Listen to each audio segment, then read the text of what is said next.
Good evening and welcome to the Modise Network. Tonight, we look at the ownership of property and transformation of the sector against the backdrop of the expropriation without compensation land debate with Property Charter CEO Portia Tau-Sekati. Later on, fires in the Northern Hemisphere have led to scientists warning of the threat of temperatures rising across the globe at a much faster pace than usual. South Africa is already feeling some of the effects, and water strategist Professor Anthony Turton will join us to tell us more.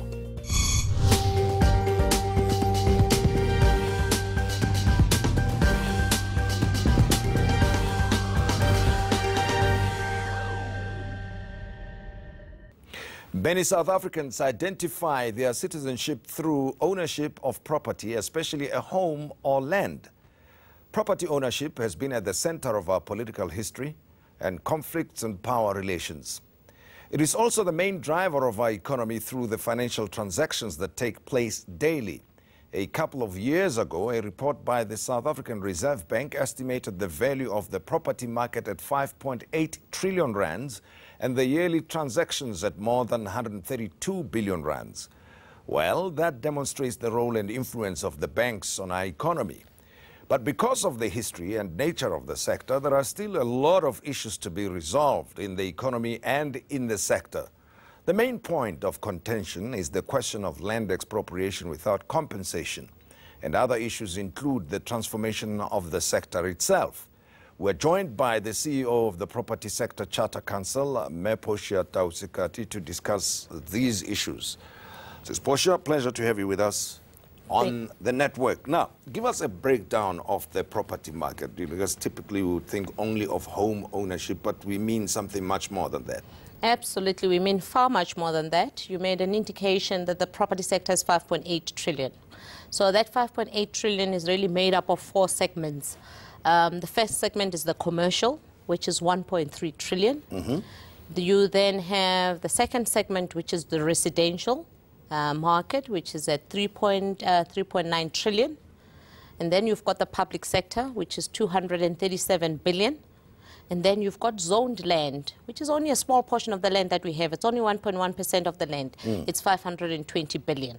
So the 1.3 trillion, the 1.3 trillion, which is commercial, 3.9 trillion, which is residential, 237, which is public sector, and the land at 520 billion, add up to the 5.8 trillion.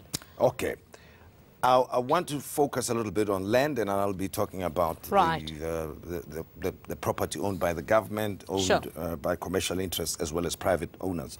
Now, the 1.1% that you're talking about, when you say zoned land, what do you mean? Just to give me a sense. So actually, it is the zoned land. So if it's not zoned, it could belong to agri or forestry. Okay. So we're talking about just the 1.1%, which is the 520 billion rand. And it's a transition from sometimes agri, where you then go into a zoning process and then you zone for residential or commercial development. And then sometimes then the development happens, it comes out to become property. So it's a kind of a rotating circles. So in our case, what belongs to property, it has to be zoned for either commercial development or residential development. So we really, major part of it, we're talking about urban land. Okay, so we're talking mostly urban land, 1.1%. And I'm asking the question informed by the public debates now that are taking place about land expropriation without compensation. So from where you're sitting, talking about zoned land, where do you think the land would be, the one that hopefully people will get at some point? Well, I think in our particular case, and the debate with urban land, it has not really come up as fiercely as it should, because most of the land, as a matter of fact, actually it's in municipalities and belongs to government. Yes. So, but really, I think the point, though, is that that land that we own, that is in urban land, what should happen to it? Yes. But even more importantly, I think some of the issues that we should actually be engaging with, it's really is that how do we use land expropriation, maybe possibly to areas such as how do we stitch this spatial transformation? You know, how do you get the township to start integrating with world of work, world of play? How do we use those kind of engagements? So we, as a sector, we getting together as a sector, both the listed, the commercial, the residential, the shopping center, the facilities management, the listed sector, and talking about you know, what should we be doing with this urban land? And we've had, and we're engaging with city networks that has dialogues, that have had dialogues with the entire city to look at what are the issues. And amongst other issues, you know, most of the land belongs to government. But at the same time, you know, government is saying we probably do not have enough expertise to really be able to know what to do to best translate it to the Well, let me understand you properly then, given what you know about land, that whatever outstanding land that is there in South Africa, would you suggest that the major portion of it belongs to the government? Is that what you think? Well, the urban land. The so urban land, the urban land, the one that we... Because that's the land that seems to be preferred by people anyway. So I mean, the land invasions take place in urban areas more than anywhere The land else. invasions is happening in urban land, but there's a bigger part, though, in agri. There's also a lot of, there's a huge part of it that is in the agricultural side of it. But the ones, I mean, obviously people want to be around the world of work. People want to be closer to where we're going. I mean, we do know as well that the issue of migration also has got a big factor. People are coming out to Gauteng. There's been an increase towards the areas in Gauteng. We're talking, I mean, the KZN Premier the other day was talking, you know, I deliver almost 15,000 houses, but at the end of the year, I've got another 200,000 that's still outstanding. The question is also about, you know, what are we going to be doing? I mean, the point is that we probably will not be able to give everybody that wants houses to be able to do houses. So what are the other things that we need to think about to be able to say, how do we deliver to South Africans? Just give me your own sense as the council and other stakeholders within the sector. What is your general view that you think are the issues to be addressed when it comes to land expropriation or ownership, before we talk about property ownership itself, but land distribution? Look, I mean, the point about it in a particular one, we think that the issue has to be dealt with. That is for sure. And for sure, even there will be no stability until this matter has been settled.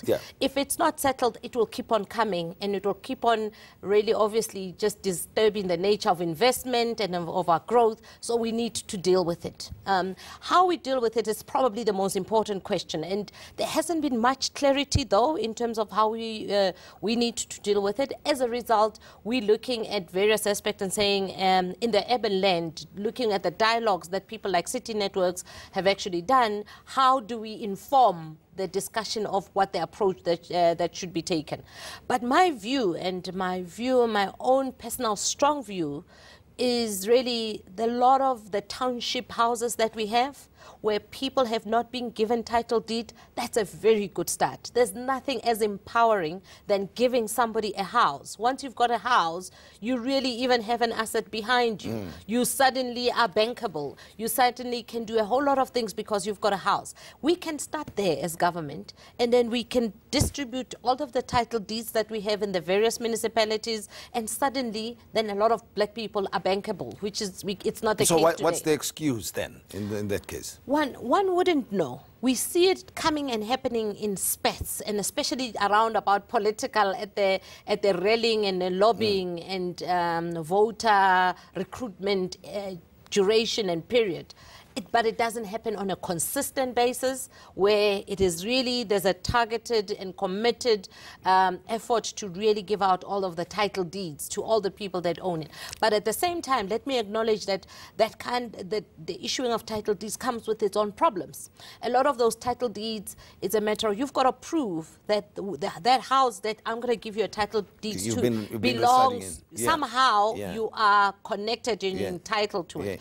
But you may be the fourth, fifth, sixth generation from Gogo Kumalo, who died 16 years ago, and there's been auntie and cousin and so on and so on. So there's been a lot of those issues in between, but those, I think, can be isolated. They can be dealt with. They can be dealt with and can be isolated. The point is that how do we start to actually give our people the title so that they can start owning those houses? Let's talk about the role then of financial institutions and the exposure to bonds, right? You mentioned, what, 1.3 trillion rands. So it's actually 3.9 trillion rands that we have in the country. That's in commercial, right? No, that's the residential. The residential is 1.3. Yeah, commercial is 1.3. Yeah. Residential is 3.9. Yeah, trillion. Yeah, 3.9 trillion, which is actually 6.1 million houses that we have in the country. Okay, now the breakdown in a demographic sense, who owns what where?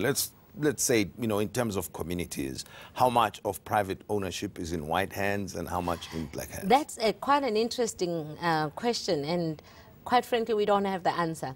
So towards 1994, the Deeds Office was asked to stop asking the racial splits of who owns what, yes, for the reasons at the time that I guess people understood it. But now we all want to find out, and that information is not captured, but we're working towards that. But what it is that out of the 3.9 trillion, we know, like, I mean, 68% is in Gauteng, KZN, and Western Cape. And when you look at the split, however, of the 3.8 trillion, 78% of the volume is in middle, low income and township houses. Yeah, and then that can give you a sense. That is volume. Yeah, okay. Volume, and okay, that's 78%. Yeah, yeah. However, the value, it turns out, it's in super luxury, luxury and high income, and that's almost exactly 75%. Okay. It's in that category of housing. I mean, and an average of a super luxury house is literally 5 million, 4.96 million. And then you look at a township house, we categorize a township house as at 223,000.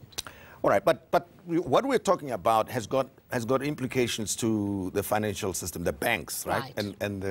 And their lending criteria. Right. That if you don't deal with the earlier issue that we discussed properly, it may destabilize, it may affect the way the banks measure the bankability of a potential homeowner. Right. You know, and there's been a lot of transition. In the past, some couple of years ago, maybe 8 or so, 9 years ago, you know, we had funders from outside the country, the French, that gave us money where we could actually pay as part of the guarantees to support unbankable people to get into affordable housing. So we had that, and of course, with all the challenges in the economy, that kind of disappeared a bit. But at the same time, and affordable housing, it's not necessarily an attractive area for the banks to go into. So, but as part of the financial sector charter, there's been a commitment in terms of the number that each of the banks needs to give in terms of the affordable housing. So that has been dealt from the transformation element of the financial sector charter. It's not the most attractive part of their business. Actually, as a matter of fact, about 2 days ago, we were dealing with the city of Joburg is actually giving out 71 properties, 71 out of the 500 in the pipeline of the properties to actually build affordable accommodation for the cities as part of the inclusive participation, it's part of inclusive living to ensure that they can have the city. And APSA was also part of our conversation. Their affordable housing, it actually starts at 800,000, and that is supposed to be called affordable housing. Well, property ownership has got a lot of issues. We'll be picking up this conversation in a moment when we continue with Ms. Portia Tau-Sekati, who is the CEO of the Property Transformation Council.